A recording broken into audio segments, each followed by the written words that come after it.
Commission on Elections will release the final list of candidates for 2022 soon. Thousands are expected to vie for just 8,000 positions, some 67 million expected to cast their votes. If they all vote, that will be the biggest turnout in history. Setting aside all the drama among candidates, whoever succeeds President Duterte will inherit an economy crippled by a global health crisis in a country said to be the worst place to be during the pandemic, and politicians either busy forging alliances or changing teams, and the voting public divided, decided, undecided. This is the political landscape for May 2022.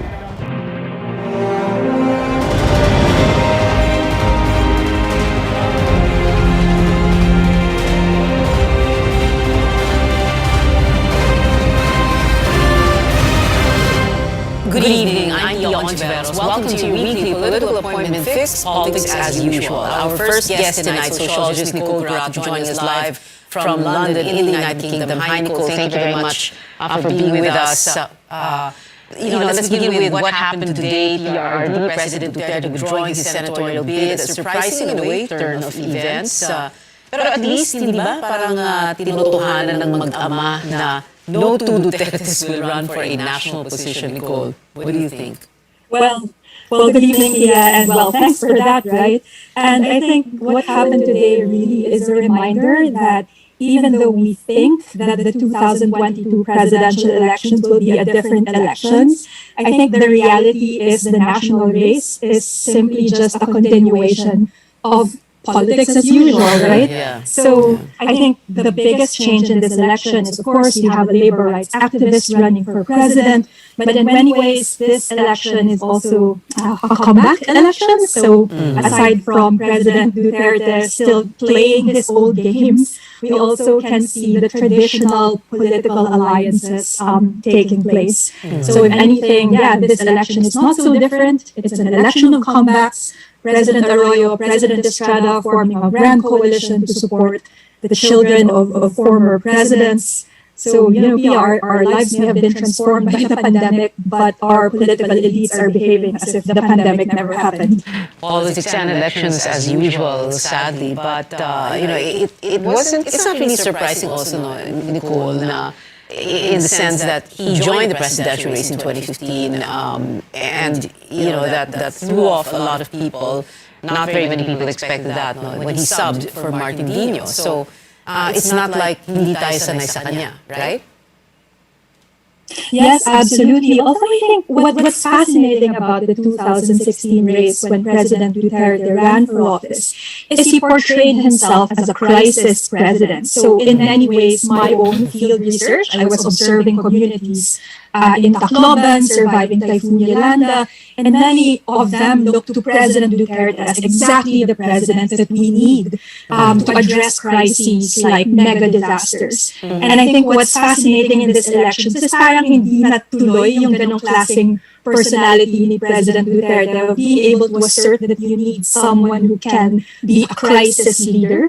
And I think we can see that with many candidates. A lot of them are talking about unity or talking about governance, but the emphasis on crisis, parang hindi nag-stick yung ganong klaseng legacy ni President Duterte when he was still running in 2016. Crisis management, something that should have come to the fore because, we are in a crisis, this pandemic. But let's talk about, we don't have Bongo anymore in the mix for the presidential race. What does this mean for that race? But let's zero in because, a week or two ago I had this as a topic, yung presidential anointments and what they mean. And both Ronnie Puno and Maluti were talking about how important it is na hindi lang yung anointing, the one who is anointing ang popular, pero pati yung ina-anoint niya. No? So now the question is, if Bongo isn't running, who is President Duterte going to be backing this time around? Because PDP Laban and PDDS, yung kanilang partido, wala namang standard bearer. Yes, actually, and then yung fascinating because there will be no candidate who will consistently defend the legacy of the Duterte administration. So it also reminds us of the power of a seemingly strong president in the form of President Duterte. It can actually be diminished towards the end of his term. So unlike 2016, where we had someone like Mar Rojas defending the Aquino administration and promising to continue the legacy of the Aquino administration, I think with Bongo out of the race, we'll wonder to what extent will these candidates who are sort of associated to President Duterte, to what extent will they defend the policy? Kasi parang so far we have people like Isko Moreno, Ferdinand Marcos Jr., who will say there are some good things about this administration, but will not really defend it the way Mar Rojas defended the Aquino administration. So to me, that will be fascinating. To what extent will the Duterte legacy be defended in this race? Would it be strange if, or weird even, if President Duterte would choose Bongbong Marcos, for example, to anoint or to support, given that he had attacked him as a weak leader among many other things? It will definitely be weird, but I think by now we're used to that weirdness. Okay. And since we don't have any more Rodrigo Duterte on the ballot for the senatorial race, what is this going to mean for the senatorial race? You know, I would love to say that this opens up the senatorial slate to more progressive and new candidates, fresh voices. But unfortunately, Pia, that is not the case, right? So if we look at the front runners in the Senate, these are still old names. So even if President Duterte drops out of the race, even if he's not viable or he's not a contender anymore, it's not as if him dropping out will open up space for new voices. If anything, it will be the same Senate composition. And to that extent, we can't really expect that much change. Back to the presidential race, no? BBM, Bongbong Marcos doing very well in pre-campaign surveys. And many questions about paano pa kaya pag pagkampanya na, no? How is he going to fare in the surveys during the campaign? And bakit kaya, no? Is there this real nostalgia for the Marcos years? Is there democracy fatigue? Is this going to be a referendum on EDSA 1986? I would love to say that it is, but actually when we study how ordinary Filipinos view this on the ground, really the perspective of this election is very practical. Which candidate will give us jobs next time? And this is also the reason why the Marcos appeal is there, because of course, there's a lot of discussion on historical revisionism, but I think what is equally worth monitoring here is the gray area. Like, for example, when they talk about the achievements of the Marcos administration during the dictatorship, and they want to replicate that now, in a way, BBM establishes the track record of his family for the Masagana program or the Research Institute for Tropical Medicine. But yeah, if we observe how they construct that argument, doon medyo nagiging tricky. So for example, they will claim that the Research Institute for Tropical Medicine was created by an executive order in 1981. That's not necessarily a lie, but it's also not accurate because it's the Japanese government that paid for that laboratory.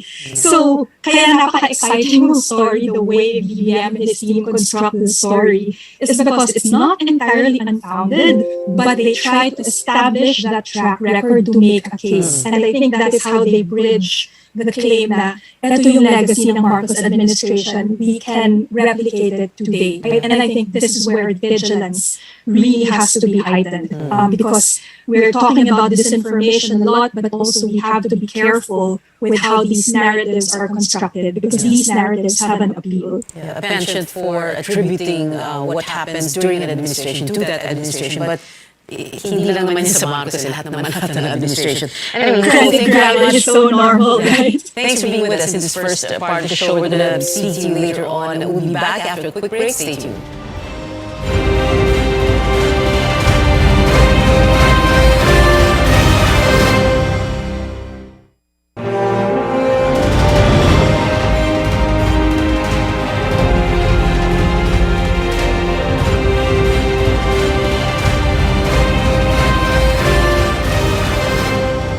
Welcome back. This is Politics as Usual. Our second guest, COMELEC spokesperson James Jimenez. Good evening. Sir, ang daming ganap din sa COMELEC. Hindi lang yung announcement nyo that You're moving things back a bit. You're recalibrating the schedule. But of course, as we all know and saw, President Duterte withdrawing his candidacy for certificate of candidacy for senator, and Bongo formalizing that withdrawal of his candidacy for the presidency. But before that, so James, itong recalibrated schedule, no, what would this mean in terms of finalizing and printing the ballots? Move back din ba yun? Yeah, yung ballots, we don't expect that to move. Because exactly that we're moving the deadline for releasing the official list of candidates. What's happening is basically we're loading all of these names into our system already, but we will be able to edit out the names that will be eventually removed kasi nakasuhan sila for nuisance. So, yung process ng paghahanda for ballot printing, it's still ongoing. Okay. It's just that the official list isn't released yet. So, if you can imagine it, if you can imagine it, it's basically we're putting in all of the names right now, so that we're not waiting for a final list. We're just putting in all of the names, and then as we get closer to printing day, nababawasan yan, right? As these decisions come out. So that way, we're still gonna make the timetable for ballot printing. When is printing day? We're expecting to start printing by January 15. Okay. Which disqualification cases are we referring to? Like which particular nuisance candidate for what position? President, VP, senator? Well, for the most part, it's for presidential candidates. So we have a lot of cases against presidential aspirants because obviously, we have 97 presidential aspirants. Yeah. So a majority of them have nuisance cases filed against them. Yeah. Well, Bongbong Marcos himself has quite a bit of a number of cases on his hands. Can you look into your crystal ball and tell us what's going to happen there? No, you can't. Well, one particular case that we're, I think, closing in on in terms of a decision would be the very first one, where you have a cancellation of COC case filed against him. We're really expecting movement on that very soon because the preliminary conference has been held, and if I'm not mistaken, the parties would have submitted their written memoranda, if not yet, then very soon. This means that it will be submitted for resolution fairly quickly. As for the rest, I guess there's still some cases pending in the other divisions. No? So the first case was in the second division. So there's another case in the first division. So they're still talking about the possibility of consolidation. Of course, no clear indications yet that there will be any consolidation. So that might take some time. Is it possible that a decision in any of those cases can come out before Christmas? Before Christmas Day, for example, or before the New Year? Well, I don't know that it's going to be something that's going to happen, right? We're going to release a decision on Christmas Day or before Christmas. Again, considering the issues involved. But I'd just like to point out that some of these cases are disqualification cases, right? So disqualification cases normally do take some time. It's the cancellation cases that if anything's going to come out before Christmas, that would be it, no? The cancellation cases, because those are fairly easy to resolve. Printing day for the ballots January 15, so even if a decision in any DQ case comes out after that, and someone has to be someone's name has to be removed from the ballot, then how are you going to do that? Well, if the ballots are starting printing and the disqualification case is resolved and it's adverse, then the name really stays on the ballot. It's just that the votes that are given to that particular name would be considered stray votes. So again, the ideal situation is that everything that needs to be removed should be removed before January 15. But again, this does not always happen. 97 candidates for president, like you said, minus what, 90 or 91? And therefore, only 7 or 6 will remain. Well, I think right now we're about, in the ballpark of around 15 candidates left standing. So that might still be a huge number of candidates for president. Wow. And senators, you only have 12 seats up for grabs, 12 seats, no? So ilan ang maglalaban-laban? Well, mukhang 50, no? Around 50. is the number that we're probably closing in on. When you talk about the senatorial race, I remember I used to cover NAMFREL every election, and especially yung manual pang elections natin, which is a long time ago. I'm not sure that this generation of young people remember that. Pero at that time, no, pinag-uusapan doon yung fill-up rate because syempre dahil manual ang pag-fill up ng balota, talagang kailangan isulat mo yung pangalan. Ano? At the time, fill-up rate is 6 to 8 to 9 out of 12. Is there any way that we will be able to, what was it in 2010 and 2016? What are we looking at for 2022? Is there some way that we can find out? Well, mas mataas ang fill-up rates with automated elections, right? In fact, one of the dangers of automated elections is overvoting. People tend to be, shade happy. So that's actually the bigger challenge. Yeah. But in terms of fill-up rate, we've seen an increase in fill-up rate because it's a little easier to do that with automated ballots. Okay, we're going to wrap up this segment, but my last question is, President Duterte saying, kayo sa COMELEC, kayong in charge, can you do anything about all these motorcades, gatherings, sorties, rallies of, all these candidates, because precisely, we're in the middle of a pandemic. Right. Well, in fact, naglabas na kami ng campaign guidelines. So we've already released campaign guidelines. The problem, Pia, is that these campaign guidelines will not take effect until the start of the campaign period, which means right now, when it's still not the campaign period, the authority to really prevent these things from happening lies with someone else. So in other words, it is a free-for-all at the moment until the campaign begins in February, like you said. James Menes, thank you very much. You're going to join us in the last part of the show to get with Nicole Corrado. More from our guests when we return. This is Politics as Usual.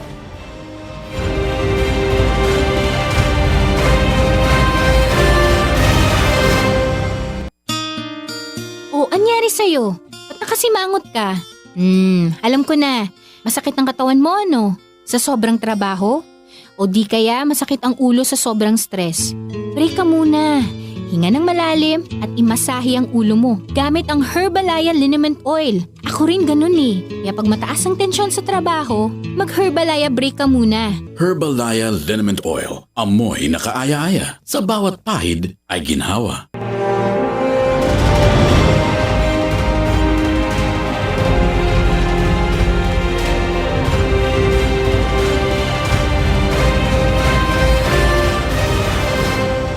Welcome back. This is Politics as Usual. Our second guest, COMELEC spokesperson James Menes. Good evening. Sir, ang daming ganap sa COMELEC. Hindi lang yung announcement nyo that you're moving things back a bit, you're recalibrating the schedule. But of course, as we all know and saw, President Duterte withdrawing his candidacy for certificate of candidacy for senator, and Bongo formalizing that withdrawal of his candidacy for the presidency. But before that, so James, itong recalibrated schedule, no, what will this mean in terms of finalizing and printing the ballots? Move back din ba yun? Yung ballots, we don't expect that to move. Because exactly that we're moving the deadline for releasing the official list of candidates. What's happening is basically we're loading all of these names into our system already, but we will be able to edit out the names that will be eventually removed kasi nakasuhan sila for nuisance. So, yung process ng paghahanda for ballot printing, it's still ongoing. It's just that the official list isn't released yet. So, if you can imagine it,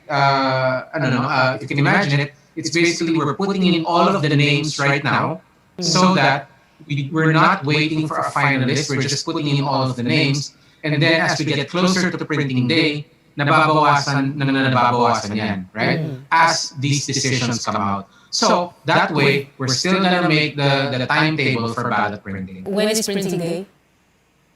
We're expecting to start printing by January 15. Okay. Which disqualification cases are you referring to? Like which particular nuisance candidate for what position? President, VP, senator? Well, for the most part, it's for presidential candidates. So we have a lot of cases against presidential aspirants because obviously, we have 97 presidential aspirants. Yeah. So a majority of them have nuisance cases filed against them. Yeah. Well, Bongbong Marcos himself has quite a bit of a number of cases on his hands. Can you look into your crystal ball and tell us what's going to happen there? No, you can't. Well, one particular case that we're, I think, closing in on in terms of a decision would be the very first one, where you have a cancellation of COC case filed against him.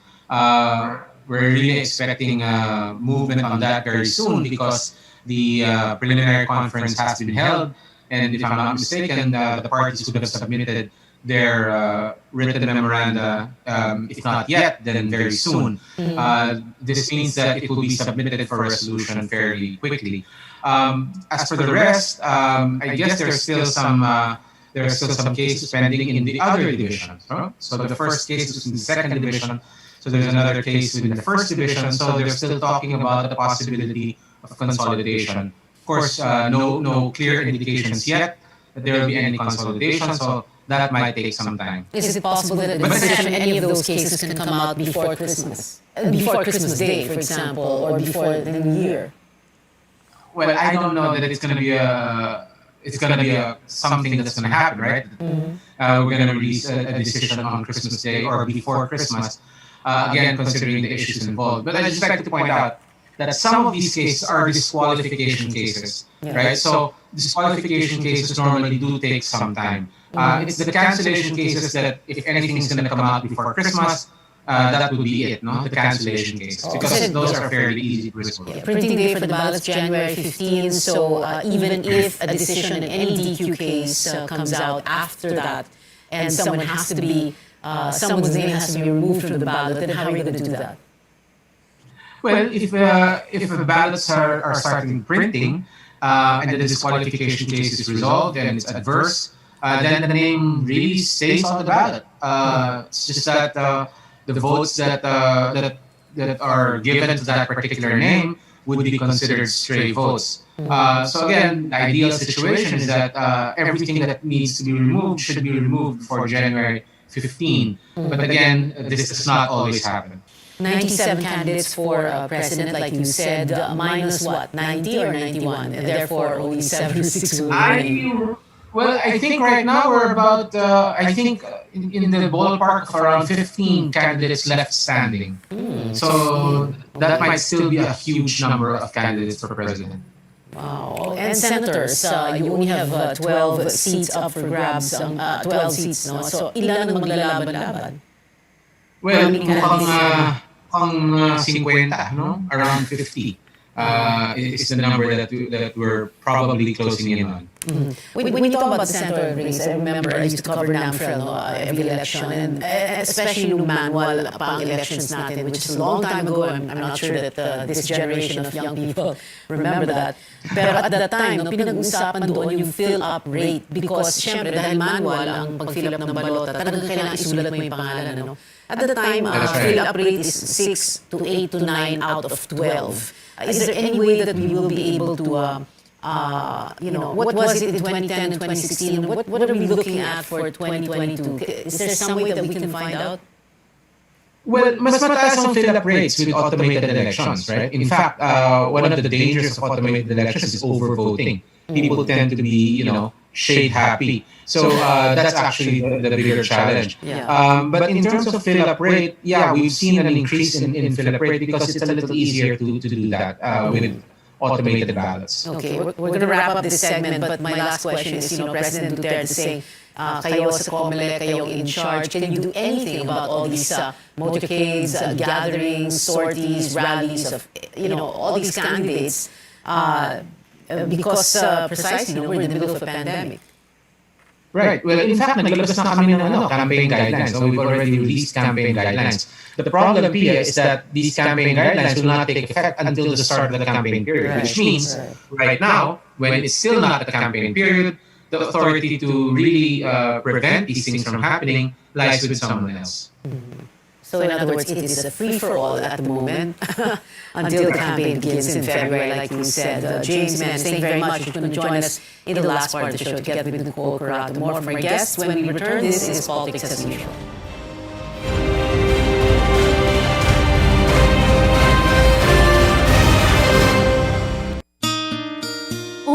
sa'yo? Ba't nakasimangot ka? Alam ko na. Masakit ang katawan mo, ano? Sa sobrang trabaho? O di kaya masakit ang ulo sa sobrang stress? Break ka muna. Hinga ng malalim at imasahe ang ulo mo gamit ang Herbalaya Liniment Oil. Ako rin ganun eh. Kaya pag mataas ang tensyon sa trabaho, mag-Herbalaya break ka muna. Herbalaya Liniment Oil. Amoy na kaaya-aya. Sa bawat pahid ay ginhawa.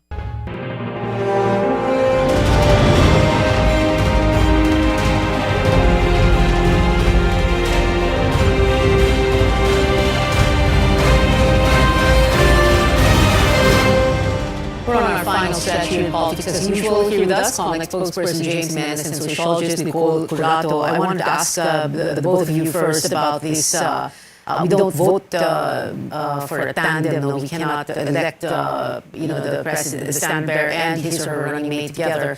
And usually, what happens is that there are different permutations, combinations. As 2016 showed us, it was a Digong and Lenny result. We had Noy B or Aquino and Binay in 2010. James, you first. We have data in 2010 and 2016. Ano yung mga different combinations, permutations? Meron bang ganon? I don't remember anymore, but if I remember correctly, the actual candidate team-ups were really not the most popular team-ups anyway. And in fact, there were different combinations that were pretty surprising. For example, Aquino Binay, right? People didn't really see that coming. And certainly, ngayon, yung Duterte Robredo, again, this was a surprise result. So I guess this is how it turns out when you have a system that allows you to vote president and vice president separately. It's not the most logical scheme, I think, especially given our past experience. Nicole Curato, do we have a guess as to how people will be voting this time around itong 2022? Ano pa yung mga combination nila? Or will people go for like Lenny Kiko halimbawa for the kakampings as they call themselves and for all the other tandems?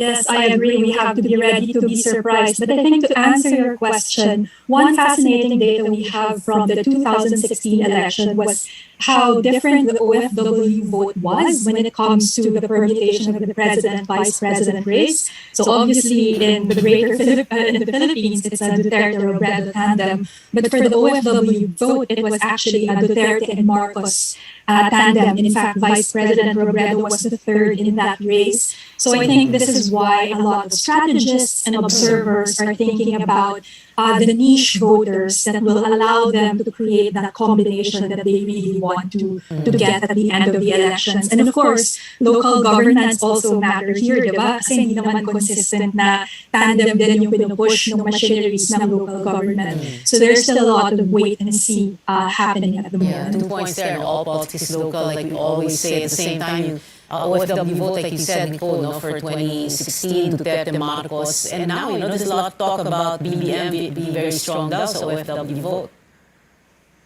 Right? That is not surprising, and I think this also sends a signal to the Robredo campaign because they ranked third in the 2016 elections. Alan Peter Cayetano was even ahead of VP Robredo in that race. Of course, very different 2016 and 2022. Your final words, I wanted to ask you to the both of you to talk about, what is the campaign likely to look like, not just given the pandemic, but how politics is so strange nowadays, and also election day itself. Let's begin with Nicole, you first, Nicole Curato. I think I will appeal more to the voters like myself. I think this election is the fight for our lives. At stake is how many of us will survive in the coming years. I don't really mean to be dramatic, Pia, but this pandemic demonstrates that government policy will directly affect who lives or who dies, right? If you think about the case of Michelle Silverino, the woman who died under the bridge because of a lockdown policy in Manila, that is an effect of a direct government policy. If we think about mega disasters like Condoy and Yolanda, that will happen more in the coming years. So I'm not being dramatic when I say that the next elections will really decide how we will live or die as a nation. So I guess this is really just an appeal for all of us to take this seriously. Pandemics and climate change, two interlocking concerns, if you will. James Jimenez? Yeah, I totally agree with Nicole. Sadly, I have a very dim view of our prospects right now.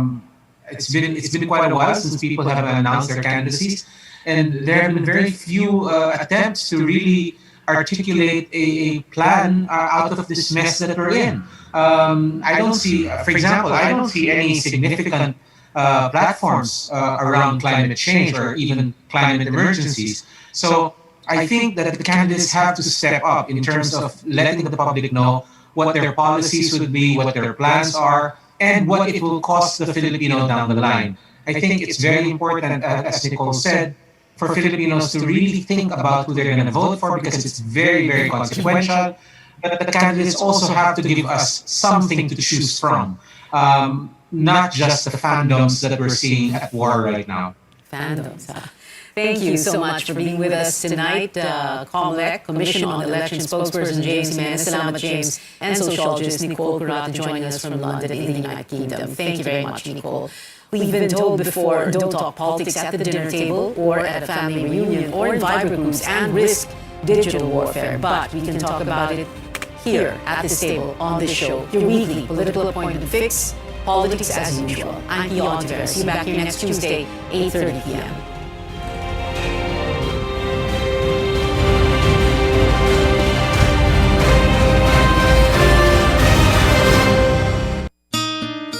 O, anyari sa'yo? Ba't nakasimangot ka? Alam ko na. Masakit ang katawan mo, ano? Sa sobrang trabaho? O di kaya masakit ang ulo sa sobrang stress? Break ka muna. Hinga ng malalim at imasahe ang ulo mo gamit ang Herbalaya Liniment Oil. Ako rin ganun eh. Kaya pag mataas ang tensyon sa trabaho, mag-Herbalaya break ka muna. Herbalaya Liniment Oil. Amoy na kaaya-aya. Sa bawat pahid ay ginhawa. Loren Legarda po. 18 years akong senador at nagsulong ng mga batas na nakakatulong sa mga nangangailangan. Free college education law. Para sa aming edukasyon. MSME law. Batas para sa aming kabuhayan. Climate Change Act. Mga batas para sa kalikasan at climate change. Mga batas na ginawa ko na napapakinabangan ngayon. Sana makatulong pa ako sa mas marami.